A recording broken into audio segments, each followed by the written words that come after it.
오늘 우리가 함께 나눌 말씀의 제목은 아브람에서 아브라함으로입니다. 그리고 방금 읽은 것처럼 오늘 드디어 아브라함이 계명을 합니다. 우리가 원래 잘 알고 있는 이름이죠. 아브라함. 근데 이제 27장 앞에까지는 굳이 계속해서 아브람이라는 그런 원래 이전 이름으로 불리는 것을 보아왔어요. 그래서 17장 이전에 그 전에 이제 16장이 있었는데 16장 우리가 잠시 다시 한번 기억을 더듬어 보면 17장보다 좀 오래 전에 있었던 일입니다. 장수로는 16장 다음에 바로 17장이지만 그 16장 맨 마지막 절이 16절이거든요. 16장 16절인데 거기 보면 하갈이 아브라함에게 이스마엘을 낳았을 때에 아브라함이 86세였더라 라고 하면서 16장에서 아브라함이 나이가 몇 살이었는지를 이야기를 하고 있어요. 그래서 16장에서는 아브라함이 86세였고 그 86세 때 사실은 이제 85세 때부터 86세까지 거의 한 1년의 일을 기록한 것이 16장인데 그때 아브라함과 사레가 기다리지 못하고 어떻게 해요? 하갈이라고 하는 사레의 몸종이었죠. 그 애굽 여인을 아브라함에게 첩으로 들여주어서 이스마엘을 낳게 되는 이야기가 16장이었습니다. 그래서 16장의 어떤 의미를 다시 한번 우리가 되새겨 본다라고 한다면 아브라함 개인적으로는 아브라함의 믿음이 어떻다라는 걸 보여주는 거예요. 여전히 많이 부족하다. 우리가 사실 15장에서 무슨 얘기 봤었어요? 기억나세요? 언약을 맺는 그런 장면이 있었죠. 쪼갠 고기 사이로 하나님을 대표하는 그 불이 지나가는 그런 장면을 봤는데 그때 하나님이 아브라함에게 뭐라고 얘기하셨는가 하면 그가 믿으니 그것을 그의 의로 여겼다라고 해서 아브라함이 믿었고 그 믿음 때문에 하나님이 아브라함을 의롭게 여기신 이야기가 15장에 있었음에도 불구하고 여전히 16장에서 보여주는 그 아브라함의 믿음의 겉모습은 막 사람들이 막 존경하고 바라보고 따라가기에는 많이 부족한 모습이었다. 그게 하나님의 백성이고 하나님의 자녀인 겁니다. 그래서 16장을 통해서 우리가 다시 한번 배울 것은 아브라함 개인적으로 그는 여전히 믿음이 많이 연약한 자였다라는 것을 깨달을 수 있었고요. 그보다 우리가 더 중요하게 살펴봤던 게 있었는데 신약 성경의 도움을 받았었죠. 신약 성경 갈라디아서에서 보니까 이 창세기 16장 그리고 또 조금 더 우리가 봤던 부분이 21장까지 해서 이스마엘이 태어나는 장면 또 나중에 이제 이삭이 태어나는 장면까지 합쳐서 구속사의 이 큰 맥락에서 그 하갈에게서 이스마엘이 나고 사라에게서 이삭이 나는 것은 어떤 의미를 가진다 그랬는가 하면 이 두 여인은 두 언약이다 라고 이야기를 하고 있죠. 그래서 하나는 어떤 언약이에요? 옛 언약. 옛 언약은 우리가 좀 쉽게 설명을 드리면 율법을 이야기하는 거예요. 율법에서는 누가 언약을 성취해야 돼요? 내가 11조도 드려야 되고 내가 주일날 예배도 나와야 되고 내가 착하게도 살아야 되고 내가 또 겸손해야 되고 뭐 이런 거 다 주어가 누구예요? 나. 그게 옛 언약이라고 하는 거예요. 그런데 그 옛 언약을 막 지키려고 하면 하나님 앞에서 내가 평안하고 만족할 수 있다 없다? 없어요. 왜요? 하나님이 너무 높으신 분이시기 때문에 그분 앞에서 도대체 내가 얼마나 거룩해야 되는지, 얼마나 나의 재물을 드려야 하는지, 얼마나 헌신해야 되는지 기준이 있어요? 없어요? 없어요. 너무나도 높기 때문에 항상 내가 하고도 불안하고 또 우리가 맨날 성공만 하는 게 아니잖아요. 실패하고 무너지면 하나님이 또 나를 벌 주시면 어떡하지? 맨날 그런 얘기도 너무너무 많이 듣지 않으셨습니까? 11조 띠먹으셨습니까? 하나님께서 심판하시면 그거보다 더 많이 병원비로 나갈 겁니다. 뭐 이런 얘기들 많이 들으셨을 거 아니에요. 그게 다 뭐예요? 하갈과 이스마엘로 대표되는 옛 언약 율법주의라고 하는 거예요. 우리가 교회 다니면서 여전히 거기 머물러 있으면 된다, 안 된다? 안 된다라고 하는 거예요. 하나님은 그 옛 언약에서의 인간의 노력과 성취를 인정하실 수가 없어요. 우리가 아무것도 안 했기 때문이 아니라 하나님의 기준이 높기 때문에 우리가 최선을 다해도 하나님의 그 재판, 신실하고 거룩한 재판관의 기준을 만족시킬 수가 없기 때문에 하나님은 율법주의에서의 우리의 노력과 성취를 받으실 수가 없는 겁니다. 의로우신 재판관으로서. 그렇기 때문에 또 다른 언약, 뭐가 나오는 거예요? 사라와 이삭이라고 하는 새 언약이 나오는 거죠. 그 새 언약에서는 아브람과 사라가 자기의 능력으로 무언가를 할 수 있었어요? 없었어요? 없었어요. 그래서 그 새 언약의 주어는 항상 누구예요? 더 이상 내가 아니라 하나님이 되시는 거예요. 우리가 15장, 16장 그리고 오늘 보게 되는 17장까지도 계속 그 얘기를 하는 겁니다. 너희 인간들의 구원은 너희가 이루는 것이 아니라 누가 이루는 것이다? 주님이, 하나님이 이루는 것이다. 여호와가 이루는 것이다. 라고 하는 것을 계속 이야기하는 거예요. 그래서 특별히 사라가 더 못됐고 하갈이 더 나쁘고 이런 거를 옳고 그름을 따지는 게 창세기 16장의 목적이 아니라고 말씀드렸습니다. 우리는 그것을 통해서 아브라함이라고 하는 죄인이 그 연약한 믿음 가운데에 어떻게 소망을 가질 수 있느냐. 그에게 소망은 자손 씨였죠. 그렇죠? 어떻게 그 소망을 계속 이어갈 수 있느냐. 자기의 노력, 하갈을 통한 이스마엘? 아니다. 자기가 할 수 없지만 아브라함과 사라가 하나님 앞에 항복했을 때에 하나님이 그 약속을 계속 이어가는 것을 통해서 마지막 후손과 씨에 대한 소망을 가지고 살 수 있음을 보여주는 것이 16장이었다라고 하는 것을 우리가 기억합니다. 우리가 새로운 언약, 그걸 우린 다른 말로 복음이라고 이야기를 합니다. 그 안에 거하게 되면은요, 더 이상 종이 되어서 막 불안하고 만족하지 못하는 것이 아니라 자유자가 되어서 하나님 앞에 내가 부족해도 좀 뻔뻔할 정도로 하나님 저 왔습니다. 또 용서해 주시고 또 받아주시고 또 당신의 풍성함으로 나를 채워주시옵소서라고 할 수 있는 그런 자유자의 모습, 평안과 만족의 모습을 가질 수 있다라고 하는 것이 새 언약이 우리에게 허락하는 놀라운 특권이라고 하는 거예요. 그래서 그 이야기가 이제 16장의 이야기였다라고 한다면 사실 그 같은 맥락에서 제가 방금 전에도 말씀드린 것처럼 15장, 16장, 17장이 전부 다 하나님이 주도하시는 언약에 대한 이야기를 하고 있고요. 특별히 그 언약이라고 하는 측면에 있어서 오늘은 할례라고 하는 예식을 제정하는 것을 보게 됩니다. 할례가 뭔지는 우리가 조금 있다가 더 자세히 살펴보도록 하고요. 이 언약의 갱신이라고 하는 표현을 혹시 들어보셨는지 모르겠어요. 언약은 한 번 하지만 이게 시간이 지나면 어떻게 될 수 있어요? 까먹을 수 있잖아요. 그래서 우리도 그렇잖아요. 렌트 계약을 해요. 전세 계약을 해요. 월세 계약을 해요. 그러면 이거 여기 와서 들어와서 살면 그냥 평생 여기서 삽니까? 중간에 계약을 갱신합니까? 갱신하죠. 그런 거예요. 그래서 아브라함과 하나님 사이에도 언약을 맺었지만 하나님이 처음 나타나셨을 때부터 그랬고, 특별히 15장에 나타나 있는 그 고기를 쪼개놓고 그 사이를 걸어가는 그 정식 예식을 우리식으로 얘기하면 서명하는 거라고 말씀드렸죠. 정식 예식을 이미 하셨음에도 불구하고 그게 벌써 한 10몇 년 전, 20년 가까이 된 일이거든요. 오늘 17장에 넘어오면 그 언약에 대해서 아브라함이 중간중간 살아가다 보면 아브라함도 육체를 가지고 살잖아요. 그럼 맨날 자기가 돌봐야 할 육체적인 일들도 있기 때문에 맨날 하나님 기억하고 이러기가 쉽지 않았었을 거예요.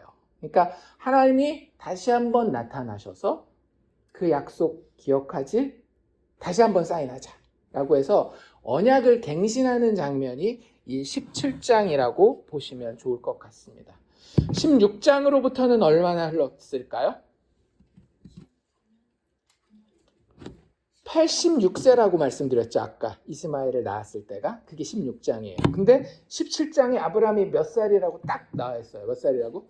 99세. 그러면 우리 한국 사람이니까 산수 잘해야 돼요. 99 빼기 86은 13입니다. 13이에요. 집에 가서 한번 이렇게 써놓고 해보십시오. 13년이 지난 거예요. 16장에서 17장, 그러니까 16장 마지막 절에서 17장 1절이 되는 데는 우리는 한 절 딱 넘어왔지만 실질적으로 아브라함의 인생에서는 몇 년이 지났다? 13년이 지난 거예요. 그러니까 그게 누구 나이가 되는 거예요? 이스마엘 나이가 되는 거죠. 그렇죠? 이스마엘이 딱 태어난 게 그 16장 마지막이었으니까 그때부터 13년이 지났다라고 하는 것은 이스마엘이 만으로 13살이 되었다라는 이야기예요. 그러니까 그 시점인 겁니다. 그러니까 꽤나 시간이 오래 지났다라는 걸 인식하셔야 됩니다. 그러니까 장으로 봤을 때는 15장도 얼마 멀지 않고 16장도 바로 위니까 얼마 안 지났을 것 같지만 사실은 그렇지 않아요. 그러니까 16장만 해도 이미 13년 전이고 15장은 뭐 13년보다는 더 오래 전이니까 15년 전일지 20년 전일지 우리 정확하게는 모르는 거예요. 근데 꽤나 오랜 시간이 지난 것이 오늘 우리 17장이라고 하는 겁니다. 그래서 그때 아브라함의 나이가 몇 세라고요? 99세예요. 그리고 하나님이 아브라함에게 이 십몇 년 만에 나타나신 이유는 뭐냐면 제가 방금 말씀드린 것처럼 언약을 어떻게 하기 위해서? 갱신하기 위해서, 재계약하기 위해서. 그러니까 재계약이라고 하면 뭐 앞에 있는 걸 없애고 그게 아니라 이 언약이 서로에게 희미해졌을 수 있으니까 그걸 다시 한번 선명하게 만들게 하기 위해서 하나님이 아브라함에게 나타나셨다라고 하는 겁니다. 근데 재밌는 건 뭐냐면 그 언약을 갱신하는 데 있어서 방금 말씀드린 것처럼 선명하게 해야 되는 내용들이 있을 거 아니에요. 그러니까 몇 가지가 있습니다. 일단 언약의 내용에 대해서 선명하게 갱신해야 되겠죠. 그건 조금 이따가 살펴보도록 하고요. 제일 먼저 하나님이 갱신해 주는 게 뭐냐면 다시 한번 요거 분명히 하자라고 하는 게 뭐냐면 계약 당사자가 누군지를 정확하게 하나님이 먼저 갱신을 하셔요. 그러니까 계약의 주도자가 되시는 하나님이 누구인지에 대해서 이야기를 하고요. 그리고 그 하나님과 같이 계약을 맺게 되는 누구? 아브라함에 대해서 그 아브라함이 어떠해야 되는지 그가 어떤 존재인지에 대해서 그걸 제일 먼저 언약 갱신할 때 하나님이 하고 계시는 것을 볼 수 있어요. 1절 말씀에 나타나서 이르시되 하면서 제일 먼저 하신 말씀이 뭐였는가 하면 나는 전능한 하나님이라고 이야기를 합니다. 혹시 이제 설교를 듣다 보면 그 성경에 나와 있는 히브리어나 헬라어 표현을 직접 듣는 경우들이 있잖아요. 뭐 여호와라고 하는 게 뭐 야훼라는 그 원래 히브리어 말이다. 뭐 이런 얘기하는 것처럼 여기서 전능한 하나님이라고 하는 표현도 꽤나 유명한 표현이기 때문에 설교를 오래 들어보신 분들은 이 히브리어 표현을 들어보셨을런지도 몰라요. 엘샤다이라는 표현 들어보셨습니까? 엘이 하나님이라는 뜻이고요. 샤다이가 전능해 이런 뜻이에요. 엘샤다이. 영어 노래 중에는 이 엘샤다이라는 찬양 노래도 있습니다. 그래서 전능하신 하나님, 우리가 찬양할 때 많이 쓰잖아요. 기도할 때도 많이 하고. 전능하신 하나님, 전능한 하나님이라는 표현이 바로 여기 나와 있는 이 표현이에요. 엘샤다이라고 하는 이 표현인데 하나님이 언약을 갱신하면서 이 언약의 제일 위에 올라가는 이름이 누구라는 걸 알려주는 거예요. 나야 나, 하나님이야. 여호와 하나님이야. 여호와도 무슨 뜻이라고 말씀드렸어요? 언약을 지키시는 하나님을 이야기할 때 여호와라는 표현을 계속 쓴다라고 성경에서 말씀드렸잖아요. 근데 그 언약을 지키시는 여호와 하나님이 어떤 분이라는 거예요? 별 볼 일 없는 분? 아니라고 하는 거죠. 전능하신 하나님이라고 하는 거예요. 엘 샤다이. 모든 것을 하실 수 있어요. 그러면 약속을 하셨으면 그걸 지킬 능력이 있다라는 거예요, 없다라는 거예요? 있다라고 하는 거예요. 지금 쌍방간에 약속을 했잖아요. 누구랑? 하나님이랑 아브라함이랑 약속을 했어요.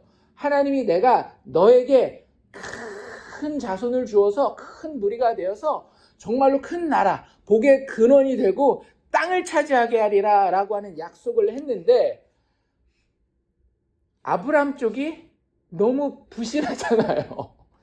일단 신과 비교해서 인간이고 게다가 나이가 이제 많이 들었단 말이에요.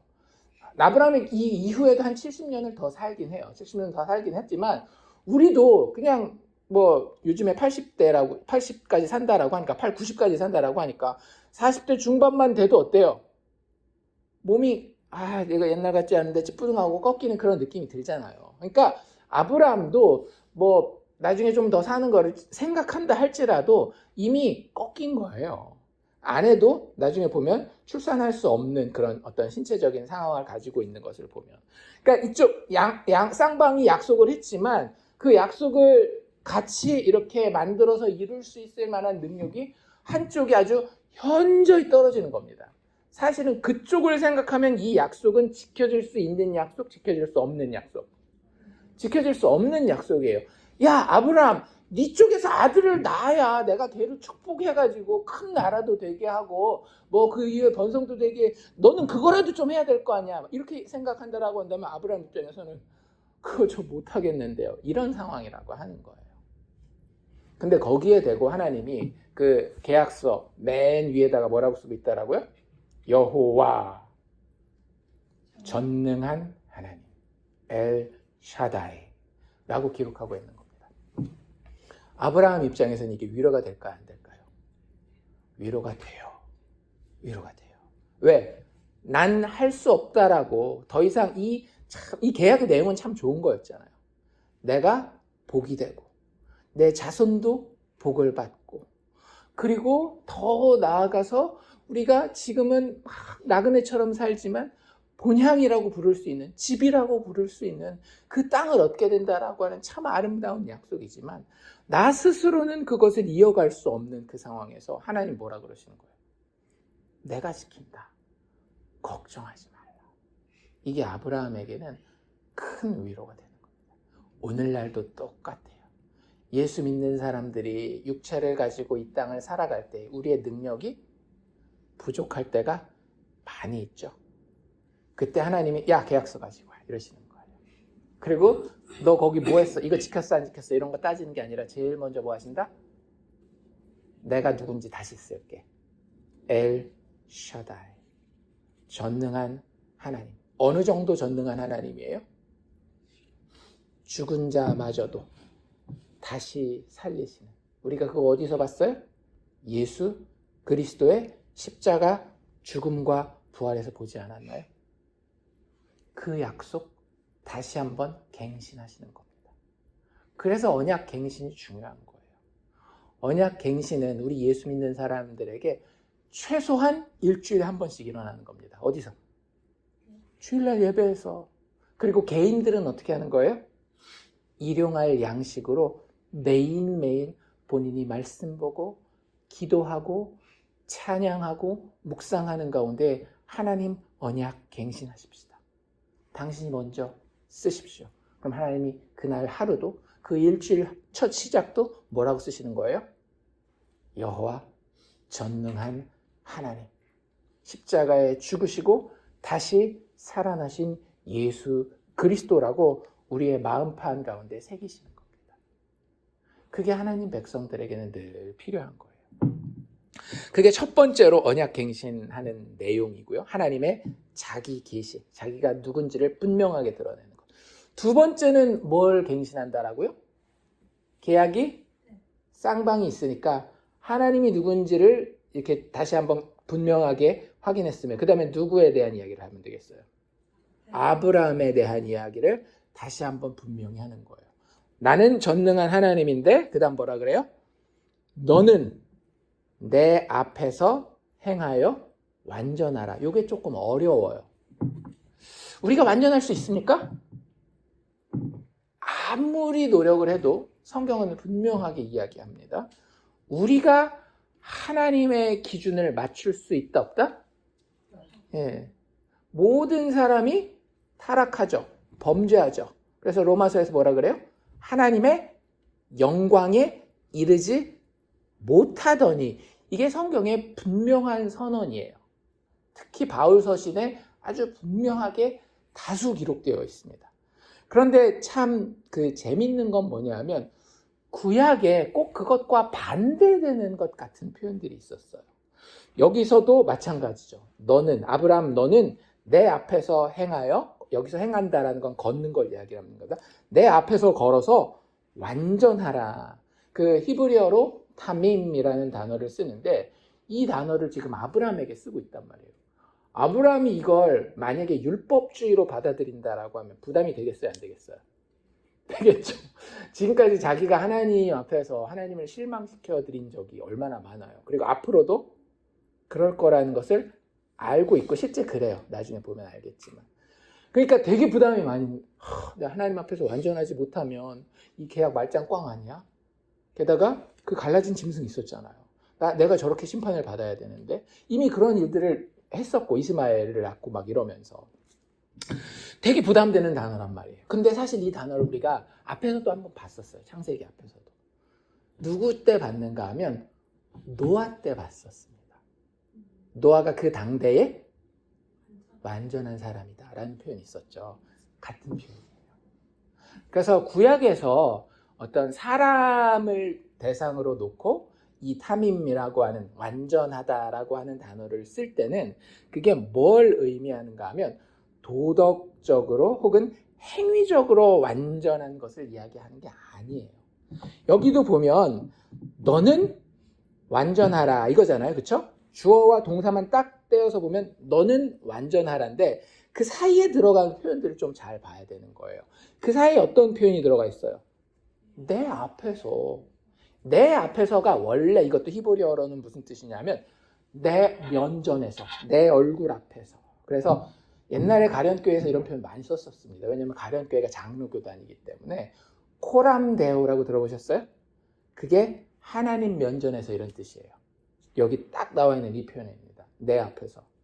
그냥 내가 세상 보기에 떳떳하게 도덕적으로 사는 그런 걸 이야기를 하는 게 아니라 누구 앞에서, 누구와의 관계에서, 하나님과의 관계에서. 즉 여기서 완전하다라고 하는 것은 아브라함이 도덕적으로, 행위적으로 그 율법을, 아직 사실 율법이 존재하지도 않았고요. 어쨌든 하나님과의 관계에서 어떤 행위적인 측면에서, 노력적인 측면에서 완전하라라고 하는 것을 이야기하는 것이 아니라 네가 정말로 부족하다 할지라도 언약적인 이 관계에 있어서 최대한 신실하라. 그리고 이 언약은 굉장히 독특한 언약이었잖아요. 쌍방이 동등한 것이 아니라 하나님이 일방적으로 주도권을 가지고 성취할 언약이었기 때문에 그 언약 관계에서 신실하다라고 하는 것은 아브라함 입장에서 할 게 딱 하나밖에 없어요. 뭐밖에 없어요? 하나님을 신뢰하는 것밖에 없어요.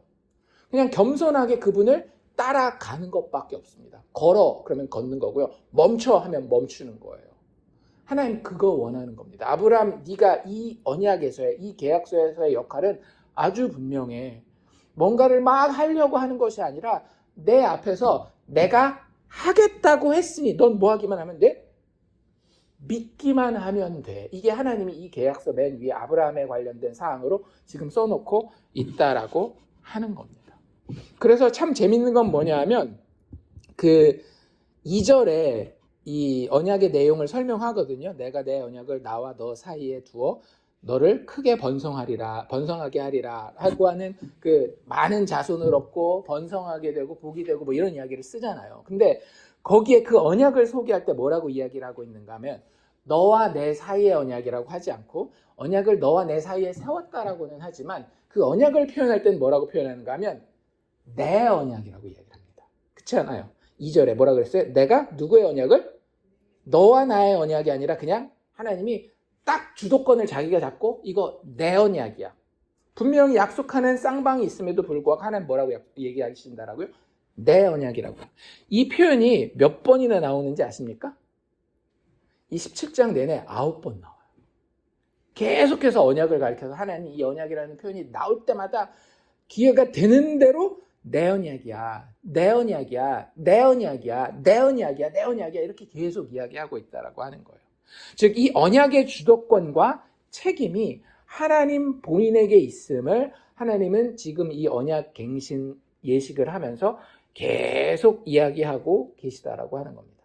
아브라함에게는 단지 뭐만 요구하는 거예요? 순종하고 믿으라고. 그냥 하나님 바라보면서 믿고 행할 것, 그것 하나만 요구하고 있는 겁니다. 뭐 엄청난 것을 가지고 와서 야, 너 멜기세덱에 11조 바쳤어? 그럼 나한테는 10의 2는 가지고 와야 될 거 아니야? 그런 얘기 하나도 없어요. 하나님은 그저 아브라함이 하나님 바라보고 믿음 가운데에 행할 것만을 요구하고 있습니다. 그리고 그 전능한 하나님이 하시는 이 약속은, 이 언약은 어떤 것이다?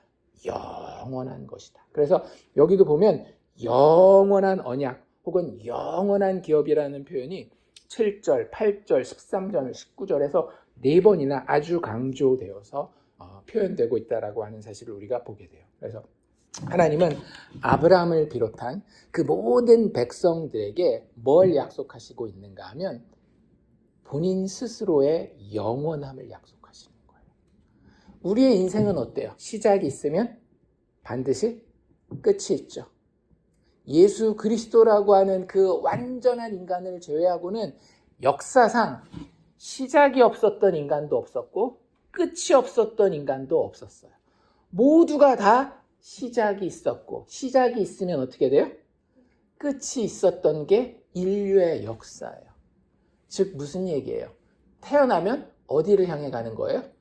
죽음을 향해. 즉 망하는 것을 향해 계속해서 움직이는 것이 인생의 방향성이라고 하는 거예요. 그런데 하나님이 거기에 뭘 약속하고 계시는 거예요? 아니야.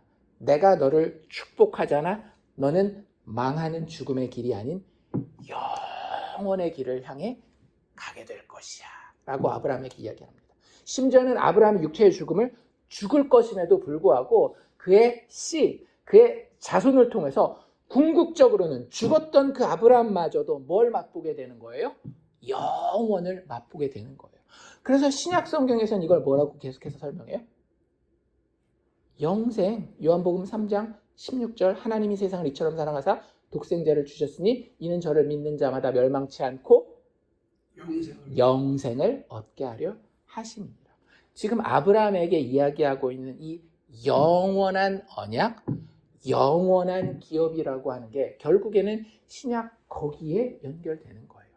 그리고 이 영생에 대한 갈망은요, 모든 인간에게 다 있습니다. 솔로몬이라고 하는 그 위대한 지혜자가 뭐라고 이야기를 했는가 하면 하나님이 모든 것을 지으시되 때를 따라 아름답게 하셨고 또 사람들에게는 영원을 사모하는 마음을 주셨습니다. 그래서 뭐 3대 거짓말이라 그러나요? 노처녀가 시집가기 싫다 뭐 이런 거 거짓말이라 그러고 그 중에 하나가 뭐가 있어요?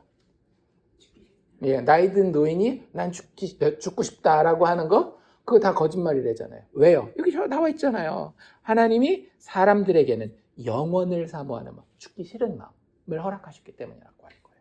근데 하나님이 그거 주시겠다라는 거예요? 안 주시겠다라는 거예요? 주시겠다라는 거예요. 그 영원 주시겠다라는 거예요. 하나님의 전능하심을 걸고 그들이 부족함에도 불구하고 이 영원한 그 생명을 하나님의 언약 주도권 하에 하나님의 책임 하에 분명히 이루시겠다라고 하는 것이 지금 이 아브라함 언약을 통해서 우리에게 던져주고 계시는 하나님의 약속이라고 하는 겁니다. 이 약속을 매일매일 갱신하십시오. 이 약속을 예배 드릴 때마다 갱신하십시오. 이 영원한 생명을 위해서 하나님은 아들의 생명을 십자가에서 바치셨습니다. 그러니 그걸 누리지 않는 것이 하나님을 욕되게 하는 것이요 하나님의 영광을 가리는 것입니다. 무슨 얘기인지 아시겠어요?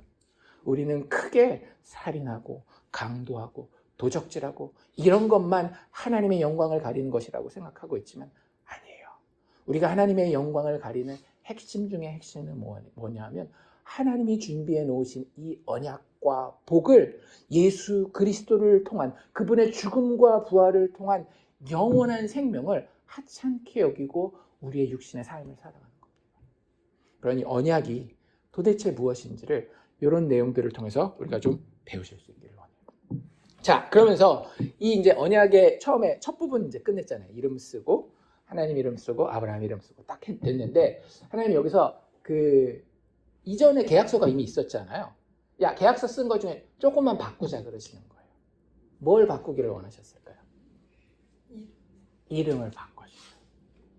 그래서 우리가 잘 알고 있는 것처럼 제가 계속 말씀드려요. 저도 이거 막 지금까지 16장까지 하면서 계속 아브람, 사레 이렇게 얘기하느라고 저도 힘들었어요.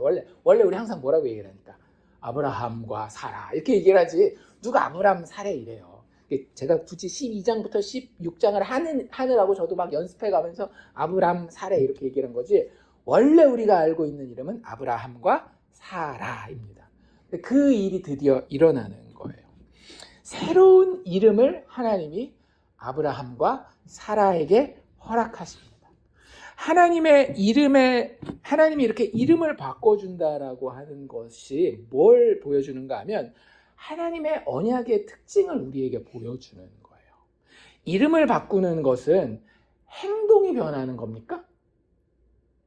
예를 들어서 저희 집사람 장선미인데 장은미로 바꾸기로 했다라고 해봅시다. 이름을 만약에 바꿨어요. 그러면 당장 내일부터 막 엄청 막 다른 사람이 되나요? 내가 좋아하던 음식도 달라지고 이런 아니잖아요. 다 똑같은데 뭐만 바뀌는 거예요? 이름만 그냥 바뀌는 거예요. 도대체 이름 바뀌는 게 뭐길래? 이름 바꾸는 것들 본 적 있으세요? 아는 분 중에? 저 아는 분 중에 한 권사님이 이름을 바꿨었어요. 저보고 이름을 하나 지어달라 그래서 제가 이름을 지어드려서 그 이름을 이렇게 바꿨는데 그 전에는 그냥 보통 한국 사람들이 쓰는 그런 여자 이름이었거든요. 근데 인생을 좀 힘들게 사셨어요.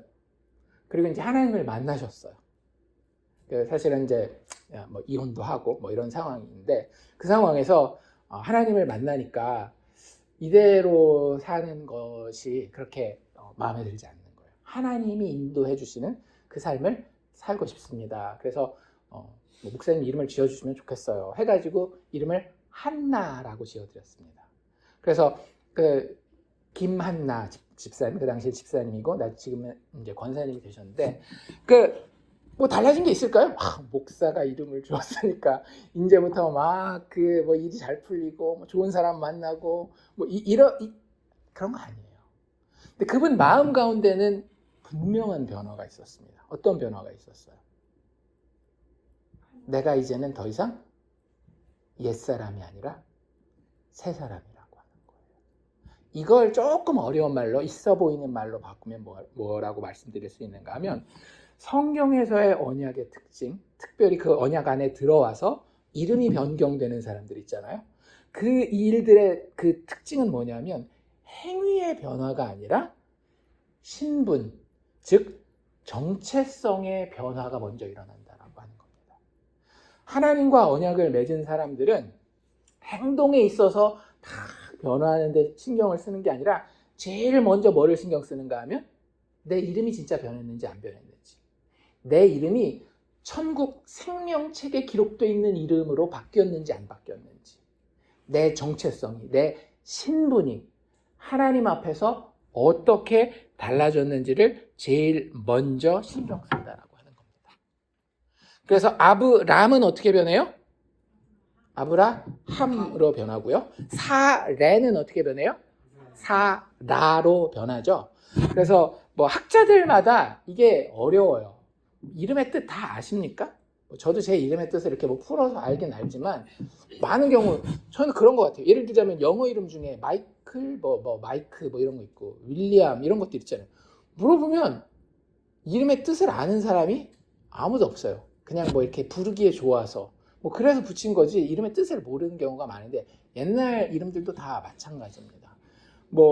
특히 이 아브라함, 사라 같은 경우는 많은 학자들이 조사를 했는데 이름의 뜻은 거기서 거기래요. 어떤 학자들은 아브람은 그 존귀한 아버지, 아브라함은 많은 무리의 아버지 이렇게 해석을 하기도 하고, 또 사레 같은 경우는 그 어떤 개인적으로 이렇게 나의 공주 이런 뜻이었다라고 한다면, 사라 하면은 그냥 공주로서 이제 많은 민족의 열국의 어머니가 될 거니까 그냥 공주 해가지고 그런 의미라고 이야기하는 분들도 있는데, 정확하게 굳이 따진다라고 한다면 그냥 뭐 약간 사투리가 좀 발음이 다르고 이런 것처럼 그런 정도 차이다라고 이야기하는 것들이 일반적인 학자들의 이야기입니다. 근데 어쨌든 중요한 건 이름을 바꾼다라는 데 있고요. 한 가지 재밌는 건 뭐냐면 그 아브람에서 아브라함으로 바꾸는 것도 그렇고 사레에서 사라로 바뀌는데 그 똑같이 들어가는 글자가 있거든요. 히브리어로 그 허라고 하는 그 단어가 들어가는데, 그 단어가 어디에 두 번이나 나오는가 하면 하나님의 이름을 부르는 글자가 네 글자예요. 테트라그라마톤이라고 해가지고 네 글자인데 거기 두 번이나 들어가는 단어가 이 흐라고 하는 단어인데 그 글자인데 그 글자가 추가되는 거예요. 그러니까 사레인데 하나님이 함께한다.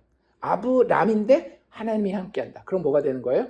아브람에서 아브라함이 되는 거고 사레에서 사라가 되는 거고. 뭐 이것도 분명한 건 아닌데 그냥 그렇잖아요. 사레와 아브람은 어땠어요? 자기 힘만 가지고 애쓰고 노력하는 그런 사람이었는데 이제 아브라함과 사라는 어떻게 돼야 돼요? 이제 나이가 99세고 89세고 하니까 더 이상은 자기 힘으로 아무것도 할 수 없기 때문에 반드시 누가 도와주셔야 되는 거예요. 하나님이 함께 하시고 도와줘야 되는 그런 의미에서 이름이 이렇게 바뀌었다라고 얘기를 하는데, 어쨌든 중요한 건 하나님이 원하는 건 뭐예요? 옛 정체성은 버려라. 나는 너에게 새로운 신분을 허락하겠다. 새로운 정체성을 허락하겠다라고 하는 거예요. 그래서 이 내용이 언약을 체결한다라고 했을 때, 특별히 우리가 하나님과 언약을 체결한다라고 했을 때 우리도 똑같은 겁니다. 우리 안에 뭐가 바뀌어야 되는 거예요? 신분과 정체성이 바뀌어야 되는 거예요. 그냥 교회 왔다 갔다 하는 게 변했습니다. 예수 안 믿을 때는 교회 왔다 갔다 안 했는데 예수 믿으니까 교회 왔다 갔다 합니다. 옛날에는 뭐 돈 다 나를 위해서만 썼는데 이제는 뭐 헌금도 하고 때로는 가끔씩 11조도 하고 이럽니다. 이런 행동의 변화가 아니라 예수를 진짜 믿게 되고 그 하나님의 언약 안에 들어오면 뭐가 달라진다라고요? 신분이 달라진다. 내가 누구인지, 나의 정체성이 달라진다라고 하는 거예요. 그래서 그런 의미에서 이렇게 하나님이 신분을 변화시켜 주시고요. 그리고 아까 말씀드린 것처럼 사실은 행위의 변화는 쉬운 게 아니에요. 아브람도 여기 보면은요, 아브람 이름 바꿔주고 그 다음에 누구 이름 바꿔줘요? 사라의 이름 바꿔주잖아요. 그래서 아브라함이 되고 사라가 되는데 사라의 이름을 하나님이 풀어주시는 장면이 있어요. 어떤 단어의 뜻이 아니라 그 정체성이 변하면서 네가 지금까지는 그냥 애도 못 낳는 여자였다라고 한다면 16절에 보면 내가 그에게 복을 주어 그가 내게 아들을 낳아주게 하며 내가 그에게 복을 주어 그를 여러 민족의 어머니가 되게 하리니 민족의 여러 왕이 그에게서 나리라 라고 해서 사라의 정체성에 대해서, 사라의 신분에 대해서 하나님이 확정하는 그 장면에 하나님이 이름을 바꿔주고 있잖아요. 신분을 다시 한번 재규명해주고 있단 말이에요. 거기서 아브라함이 어떻게 했을까요? 하나님 새로운 이름을 주셔서 너무 감사합니다. 그랬을까요? 그러면 얼마나 좋아요. 그럼 기특한 아브라함이죠. 아브라함이 이렇게 얘기를 합니다. 얘기도 안 해요. 자기 속으로 이래요. 엎드려서 키득키득키득거려요. 무슨 농담 들은 것처럼 키득키득거리면서 마음속으로 이르되 100세 된 사람이 어떻게 자식을 낳겠어? 아유 남사스러워 이러는 거예요. 누가? 아브라함이. 무슨 얘기인지 아시겠어요? 아브라함이, 아브람 말고 아브라함으로 이름이 바뀐 상태, 사레에서 사라로 이름이 바뀐 상태에서도 키득키득 웃으면서 마음속으로 100세 된 사람이 어떻게 자식을 낳겠어? 사라는 90세가 다 됐는데 어떻게 출산을 하겠어? 생리도 다 끝났는데 이러고 있는 거예요. 그러니까 그 행동이나 어떤 믿음의 질에 있어서 크게 변하지 않아요. 그건 시간이 걸립니다. 우리가 경험해보면 그렇지 않나요? 내 성격이 그렇게 막 쉽게 바뀌어요? 예수 믿어도 쉽게는 안 바뀝니다. 물론 바뀝니다. 반드시 바뀌게 돼 있어요. 예수 믿으면 더 담대해지고 더 부지런해지고 이런 거 있어요. 없다라는 게 아닌데 그게 쉽게 금방은 아니라고 하는 거죠. 근데 확실하게 바뀌는 건 뭐라고요? 그 사람이 누구인지는 확실하게 바뀐 거예요. 지금까지는 누구의 자식이었어요? 어둠의 자식이요, 마귀의 자식이었던 것이, 그래서 죽음을 향해서 달려갈 수밖에 없었던 자들이 누구의 자식이 되는 거예요? 하나님의 자식이요, 빛의 아들들이 되는 거예요. 그래서 더 이상 죽음을 향해 달려가는 게 아니라 십자가에 죽으시고 다시 살아나신 예수의 생명을 향해서 날마다 달려가게 되는 거예요. 그렇게 달라진다라고 하는 거죠. 그리고 그들이 그 신분이 바뀌게 되면 내 행동이 바뀌지 않은 것에 대해서 실망할 수는 있어도 계속 소망합니다. 그 영원한 것에 대해서. 그리고 그 영원한 것에 대한 소망이 아브라함 낭대는 어떻게 나타나는가 하면 아들을 향한, 자손을 향한, 혹은 씨를 향한 갈망으로 나타나요. 그걸 포기하지 않습니다. 그걸 포기한다라는 건 무슨 얘기예요? 내 생명이 끝나면 내 소망도 끝날 것이다 라고 하는 불신의, 완벽한 불신의 자리에 내려가는 건데, 지금 이렇게 피식피식 웃으면서도 계속해서 어떤 소망을 가지는가 하면 하나님이 자식을 주실 수도 있겠는데, 하나님이 나에게 씨를, 자손을 허락할 수도 있겠는데, 그리고 하나님의 약속 자체도 계속 어디에 초점을 두는가 하면 뭐 부자 되고 강대국이 되고 이런 게 아니라 계속해서 하나님의 약속의, 언약의 핵심 중에 핵심이 계속 어디로 모여지고 있어요? 자손과 씨에 계속 모여지고 있잖아요. 뭘 이야기하고 있는가 하면, 그래서 이게 성경을 볼 때는 맥락을 같이 보는 게 중요한데, 창세기 맥락에서 3장 15절에서 시작되었던 여자의 후손 이야기가 계속 나오고 있는 거예요. 사실 지금 여자의 후손이 있어야 우리가 뭐 할 수 있는 거예요? 다시 에덴으로 돌아갈 수 있는 거예요. 우리가 죄를 지음으로 하나님의 면전에서 쫓겨났잖아요. 에덴 동산에서 쫓겨났잖아요. 그런데 그것으로 다시 회복될 수 있는 첫 단추가 뭐였어요? 하나님의 유일한 그 복음의 약속이 여자의 후손. 그럼 여자가 후손을 낳아야 돼요. 근데 그냥 아무나 낳는 게 아니었어요. 가인 낳고 보니까 아니었잖아요. 하나님이 선택한 씨여야 된다는 거예요. 하나님이 약속한 씨를 통해서 그들이 가지고 있는 영원에 대한 소망이 성취될 텐데, 그게 여기서 계속 강조되고 있는 겁니다.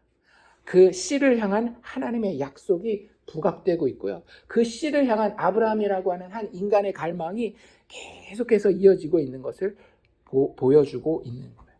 그리고 하나님 반드시 그것을 지키실 것이며, 그 지킴에 대한 신뢰와 확신의 이름으로 하나님이 그들의 이름을 바꿔주고 있는 거예요. 너 옛 정체성은 버려. 너는 이제부터 아브라함이야. 내가 지어줬어. 너는 열국의 아비가 될 것이야. 그래, 너 옛 정체성 살해 버려. 이제 내가 새로운 정체성으로 그 이름을 사라라고 할 테니까 너는 열국의 어미가 될 것이야. 너에게서 그 약속된 씨가 올 뿐만 아니라 그 씨를 통하여 그 나라가 번성하고 그 나라가 영원할 것이야 라고 하나님이 이야기하고 있다는 거예요.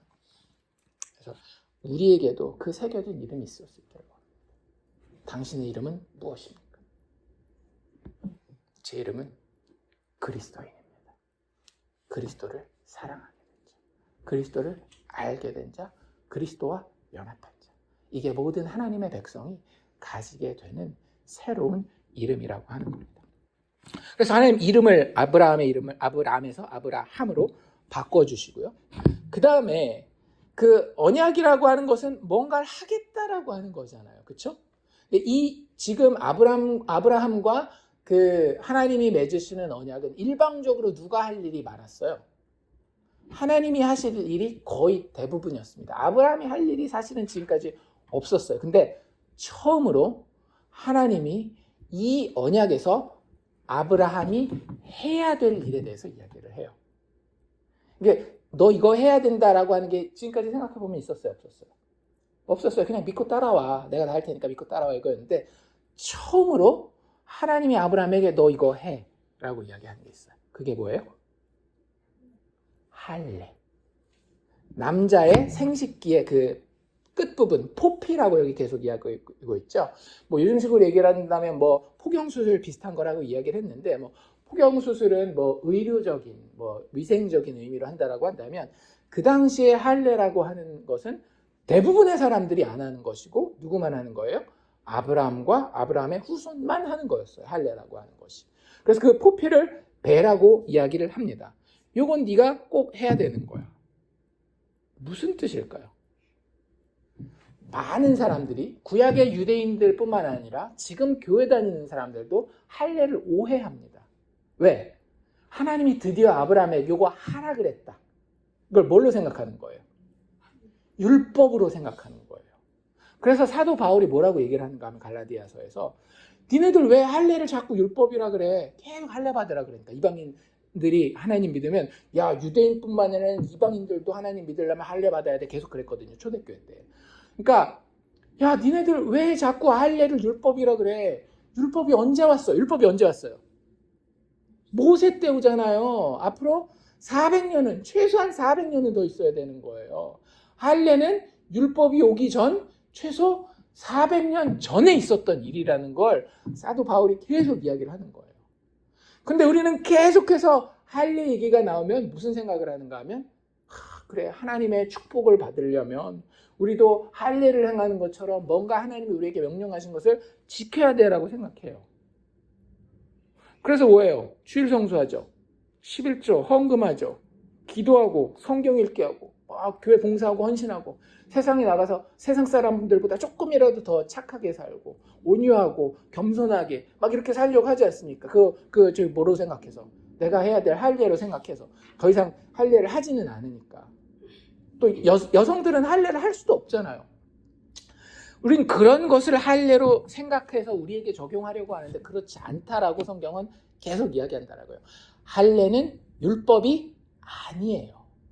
할례는 포피를 뱀으로써 그 언약이 반드시 이루어질 것에 대해 내가 믿습니다라고 하는 것을 고백하는 몸의 표시라고 하는 겁니다.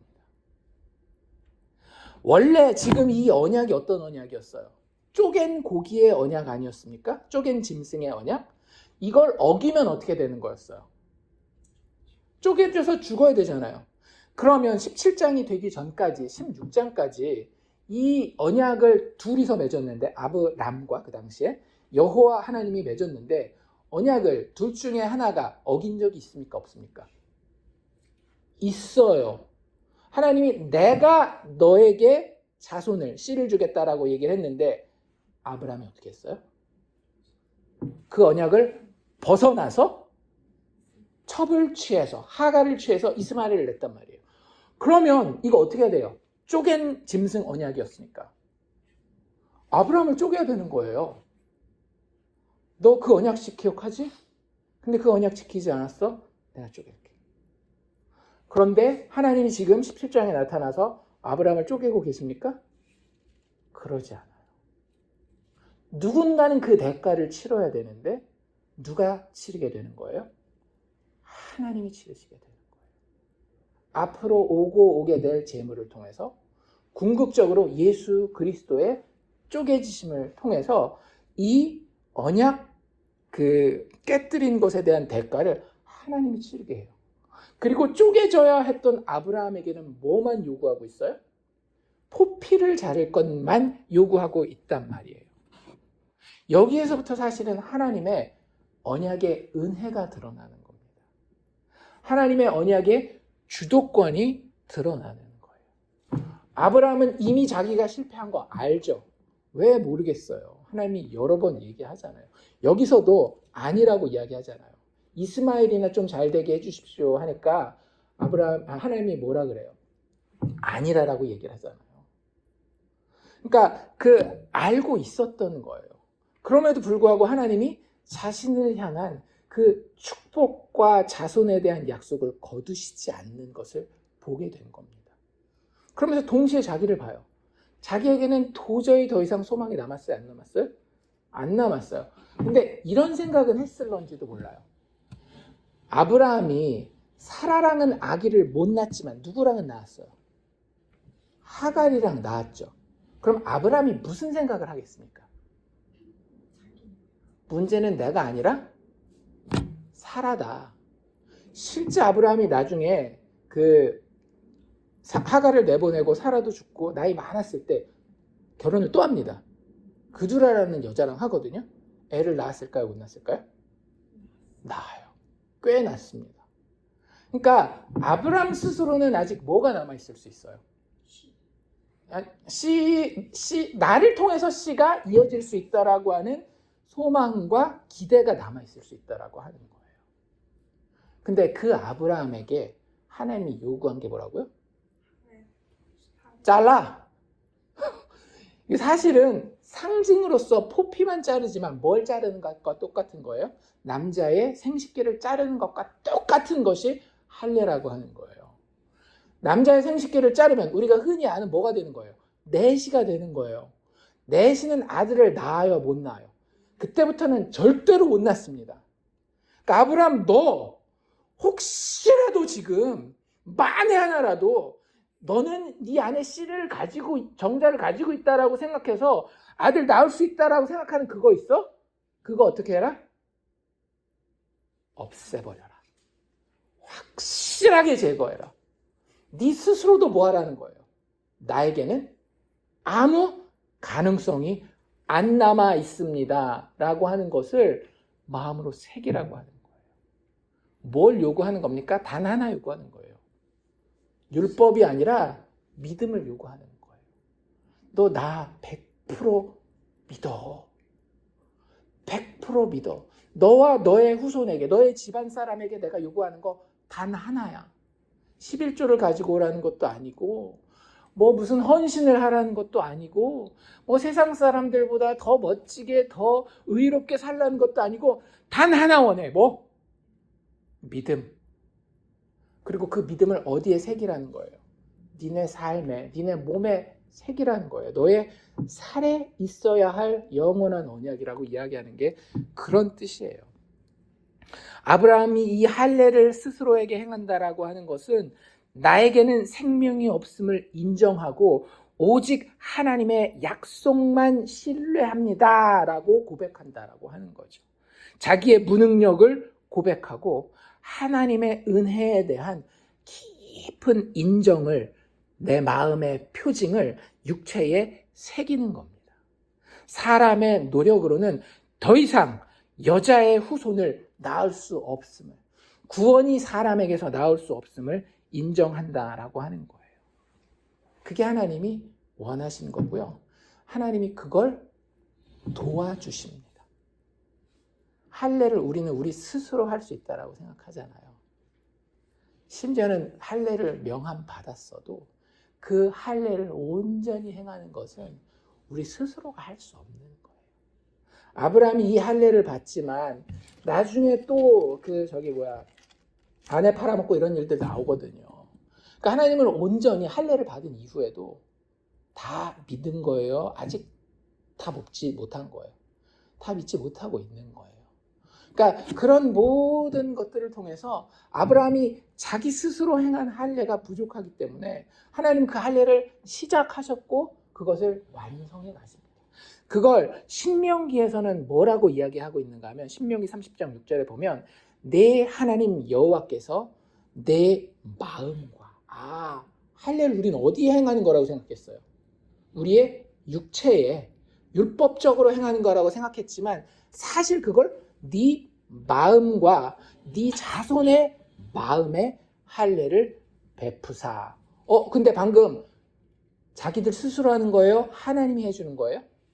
하나님이 해준다. 제가 다시 읽어드릴게요. 혹시 잘 못 들으셨을까봐. 내 하나님 여호와께서 너의 마음과 내 자손의 마음에 할례를 베푸사. 누가? 여호와 하나님이 너와 내 자손의 마음에 그 할례를 베푸사. 그 다음에 우리가 잘 아는 표현입니다. 너로 마음을 다하며 뜻을 다하며 내 하나님 여호와를 사랑하게 하사. 할례의 결론은 뭐다? 여호와 하나님을 사랑하게 되는 거예요. 믿음의 결론은 뭐다? 하나님을 사랑하는 거예요. 예수 십자가 바라보고 그분이 나를 사랑하신 것을 알아서 그분이 나를 끔찍이도 복 주시기 원하는 분이라는 걸 깨달아서 나도 그분 사랑할 수밖에 없게 되는 것이 할례, 즉 마음의 할례, 신약의 표현으로는 믿음이라고 하는 겁니다. 다시 한번 읽어드릴게요. 내 하나님 여호와께서 내 마음과 내 자손의 마음에 할례를 베푸사 너로 마음을 다하며 뜻을 다하여 내 하나님 여호와를 사랑하게 하사 너로 생명을 얻게 하실 것이며 어떤 생명? 영원한 생명. 그러니까 신약과 구약이 진짜 일맥상통합니다. 또 예레미야 4장 4절에는 뭐라고 이야기를 하는가 하면 유다인과 예루살렘 주민들아 너희는 스스로 할례를 행하여 여기서는 또 누가 할례를 행한대요? 너희들 스스로. 그러니까 하나님이 도와주시지만 누구도 동참해야 되는 거예요. 우리도 동참해야 되는 거예요. 스스로 할례를 행하여 그런데 이게 육체의 할례가 아니라 너희 마음의 가죽을 베고 마음의 가죽을 뱄을 때 어떻게 된다라고 얘기를 하는가 하면 아까는 여호와를 사랑한다라고 그랬잖아요.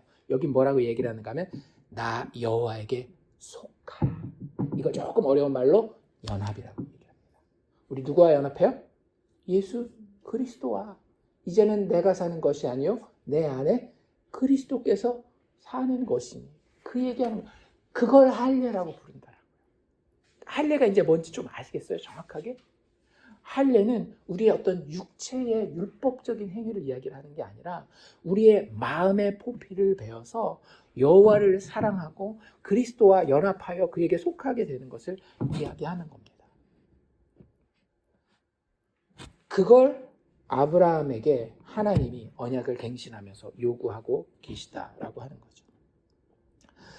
다른 말로 바꾸면 죄인의 자발적인 죽음, 이건 죽음이잖아요. 나의 생식기를 자른다라고 하는 것은 더 이상 내 생명이 멀리 이어지지 못하는 것을 이야기하는 거기 때문에 죄인의 자발적인 죽음이 있는 곳에 하나님의 영원한 생명, 즉 예수 그리스도의 부활이 그 죽음 너머로 역사하게 될 것을 의미하고 있는 것입니다. 그렇기 때문에 그러한 그 언약의 갱신, 즉 할례의 예식이 예수 믿는 모든 사람에게도 있어야 되는 거예요. 더 이상 우리가 육체의 포피를 베진 않지만 마음의 포피를 뱀으로 내 신분이 완전히 바뀌었구나. 신분이 바뀌면 행위의 변화는 따라올까요? 안 따라올까요? 따라와요. 부족할 수는 있습니다. 무슨 얘기인지 아시겠어요? 예수 믿는 사람은 세상 사람들보다 더 민감해요. 그 마음이. 그래서 다른 사람들은 아무렇지도 않은 늦잠 자는 거를 하나님이 나에게 귀한 하루를 주셨는데 내가 이러면 안 되지 하고 다시 일어날 수 있는 힘이 그리스도인에게는 더 있는 거고요. 내가 조그만 거짓말을 해서 아무도 해를 안 받는데도 세상 사람들은 아무렇지도 않지만 나는 마음의 할례를 받았기 때문에 아이고 그래도 하나님 앞에 내가 정직하고 아무도 안 보더라도 내가 정직해야지 하는 거고요. 내 방을 보고 막 돼지우리처럼 늘어져 있으면 이렇게 늘어져 있으면 안 되지. 하나님이 모든 것을 질서 안에서 다루시는 그런 하나님인데 내가 이 방도 깨끗이 해야지. 이런 것들이 다 세상 사람들의 기준에서 행동으로 완전한 게 아니라 최소한 어디서 느낀다는 거예요? 마음에서 느낀다는 거예요. 그러니까 마음의 할례죠. 그리고 그 마음의 할례는 반드시 행위의 순종을 가져옵니다. 그리고 내가 행위가 부족할 때 뭘 깨닫는가 하면 내 행위가 불완전할 수 있지만 그걸 알아요. 뭘 돌이킬 수는 없어요? 내 신분을 돌이킬 수 없다는 건 알린다는 거죠. 무슨 얘기인지 아시겠어요? 행위의 불완전을 하나님 앞에 매번 회개해요. 그리고 다시 일어나서 또 한 번 이렇게 다시 잘해보려고 하긴 하지만 뭐에 있어서는 확실한 거예요. 내 신분. 내가 예수 그리스도의 십자가의 죽음과 부활을 통해서 하나님의 자녀가 되었사오니 이 신분은 절대 변하지 않음을 믿습니다. 그럼 마음 가운데 뭐가 있는 거예요? 평안과 만족과 담대함이 있게 되는 거예요. 그러니까 예수 믿는 사람들은 내가 예수 잘 믿어서 죽을 때까지 순교까지 해야지. 이래서 그 담대함이 생기는 게 아니라 내 신분은 변하지 않는구나. 그걸 마음의 할례를 통해서 분명하게 깨달았어요. 마음의 할례를 통해서 나의 생명을 끊었어요. 죄인의 육신의 생명을 끊음으로 뭘 얻었어요? 예수 그리스도의 부활의 생명을 얻게 되는 거예요. 그러니까 우리 할례 받아야 되겠어요? 안 받아야 되겠어요? 마음의 할례를 받아야 되겠죠. 육체의 할례는 안 받아도 되고요. 마음의 할례, 즉 예수를 믿음으로 하나님을 사랑하고 그리스도와 연합하게 되는 그 마음의 할례가 이 언약의 핵심 중에 핵심이라고 하는 겁니다. 그리고 나서 하나님이 아브라함에게 누구를 약속해 주셔요? 이삭을 약속해 주십니다. 그러니까 하나님이 그 이름을 정확하게 주고 계시죠. 이름의 뜻은 다음번에 한번 우리가 보도록 하겠습니다. 이삭이라는 이름을 약속하시면서 저는 여기서 뭘 받는가 하면 좌절하지 않는 하나님을 받습니다. 저는 좌절을 잘해요. 사람들한테 좌절을 잘합니다. 내가 이만큼이나 했는데 이 사람들이 왜 잘하지 않을까? 뭐 이런 좌절을 잘하는데 하나님은 아브라함이 엄청 부족해요, 안 부족해요? 부족하잖아요. 이름까지도 바꿔주고 막 축복 계속 해주고 지금 몇 년째 축복해 주시는 거예요. 그럼에도 불구하고 키득키득 웃으면서 하나님 비웃는데 자존심 상해서라도 저는 에이씨 하고 그냥 포기했을런지 모르겠는데 아브라함의 부족함에도 불구하고 좌절하지 않으시는 하나님. 저는 이게 참 저에게 위로가 되더라고요. 우리가 부족해도 하나님 좌절한다 안 한다? 좌절하지 않으셔요. 왜? 이름 계약서 맨 위에 이름 누가 썼기 때문에 하나님 썼기 때문에 여호와라고 쓰셨고 전능한 하나님이라고 쓰셨기 때문에 하나님은 우리의 부족함에도 좌절하지 않으셔요. 아브라함은 어땠어요? 내가 100살이고 자기가 99살 이제 100살 다 됐고 사라도 90살이 넘었으니 더 이상은 소망이 없다라고 생각했지만 하나님은 그 불가능을 넘으시겠다라고 이야기하시고 불가능만 넘는 게 아니라 방금 말씀드린 것처럼 그렇게 비웃고 있는 아브라함의 불신마저도 넘으신다. 진짜 참 위로가 되지 않습니까? 하나님은 상황의 불가능성뿐만 아니라 나의 불신까지도 다 넘어서셔서 우리에게 원래 약속하셨던 그 좋은 것 주시는 하나님이라고 하는 거예요. 그래서 분명하게 이렇게 말씀하십니다. 1년 지나봐라. 너에게 사라가 네가 죽었다라고 하는 그 태에서 아들이 태어날 것이다. 그래서 이삭은요. 진짜 예수 그리스도의 상징이 맞는 게 나중에 우리가 이삭 한번 다루겠지만 이삭은 성경에서 계속 어떤 자로 묘사되는가 하면 죽은 가운데에 다시 살아난 자로 묘사돼요. 여기서도 마찬가지잖아요. 죽은 태에서 나온 게 누구예요? 이삭이고 나중에 아브라함이 이삭을 바치려고 하잖아요. 22장에 가면 그런 이야기가 나오거든. 거기서도 그거 히브리서 저자는 뭐라고 이야기를 하는 건가 하면 죽은 데서 받은 것과 마찬가지다라고 이야기를 해요. 그래서 이 하나님이 여기서 계속 보여주고 있는 건 뭐냐면 너희들의 운명은 죽음이야. 그런데 내가 그 약속된 씨를 통해서 그 죽음을 이기고 나오는 소망을 너에게 허락해 줄게. 진짜 신약적인 메시지예요. 예수 그리스도의 죽음과 부활의 이야기가 이삭뿐만 아니라 이 여호와의 언약 전체에 계속해서 아주 진하게 담겨 있습니다. 우리 그걸 봐야 되는 거예요. 그래서 그런 것이 여기서도 우리에게 잘 보여주고 있습니다. 계속해서 이어지는, 절대 끊어지지 않는 하나님이 한 번 약속했기 때문에 영원히 이어지고 마침내 성취될 여자의 후손의 소망이 이 이삭의 탄생에 대한 약속으로 우리에게 보여지고 있는 거예요. 하나님이 주권적이고 또 일방적으로 그 언약을 성취할 것이다. 그리고 그 과정 가운데에서 아브라함의 믿음이 부족해도 하나님은 이끌고 갈 것이며 진짜 재미있는 건 뭔지 아세요? 아브라함의 믿음이 부족했잖아요. 그런데 그에게 믿음을 주시는 분이 있습니다. 누굴까요? 하나님이 그의 믿음이 부족할 때는 어떻게 해요? 그 믿음도 주시더라고요. 그러니까 뭘 보면 알 수 있는가 하면 지금 할례 받아라 라고 얘기하셨죠. 그렇죠? 그리고 난 다음에 백성이 끊어지지 않을 것이다. 자손에 대한 약속하시고 그 다음에 사라의 이름을 바꿉니다. 그 뒷부분 이 중간부터 17장에 그렇게 돼요. 그리고 나서 그 사라를 통해서 큰 여러 민족이 여러 왕이 나올 것이다 라고 얘기한 이후에 아브라함이 그거 다 하고 난 다음에 하나님을 비웃은 거예요. 믿음이 없는 걸 증명한 거죠. 근데 재밌는 건 뭐냐면 믿음이 없으면 하나님 앞에 우리는 순종 안 할 것 같잖아요. 하나님 할례 받아 라고 했는데 에이 무슨 그런 일이 있겠어요. 100세인데 이랬다라고 한다면 우리 생각에는 할례 안 했을 것 같아요. 근데 우리는 봤잖아요. 아브라함이 할례 받습니까? 안 받습니까? 할례를 받아요. 그러니까 자신의 육신의 눈으로는 믿음이 있었어요? 없었어요? 없었어요. 근데 누가 밀어붙인 거예요? 하나님이 밀어붙여서 너 모르고 불신앙이지만 그래도 믿어. 이렇게 된 거예요. 여러분 이게 믿음입니다. 내가 연구하고 노력하고 도를 쌓아서 믿음이 이렇게 올라가는 게 아니라 나는 끝까지 참 창피한 사람이에요. 믿음으로 봤을 때는. 근데 누가 끝까지 밀어붙이고 계셔요? 하나님이. 이 부족한 믿음에도 불구하고 아브라함은 할례 베풀라라고 하신 하나님의 말씀에 순종하고 있는 걸 볼 수 있어요. 그러니까 이게 아브라함이 하나님의 말씀에 순종해서 할례를 받았으니까 우리가 이 아브라함을 본받자 이거예요? 아니에요. 진짜 논리적으로 생각한다라고 한다면 아브라함은 안 믿고 불신하고 하나님 비웃었기 때문에 할례 안 받아야 되지만 그 부족한 아브라함에게 믿음을 채워주시는 분이 하나님이셨기 때문에 아브라함이 작게나마 그 믿음의 순종을 할 수 있었다라고 하는 겁니다. 우리는 바로 이 아브라함의 후손인 거예요. 그러니까 막 자랑할 게 있어요? 없어요? 없어요. 그냥 믿음을 더해주신 하나님에게 속한 복받은 자. 그가 아브라함이요? 아브라함의 후손인 겁니다. 뭔가를 잘 지키고 이래서가 아니다. 그래서 갈라디아서 3장 29절에 바울이 이렇게 합니다.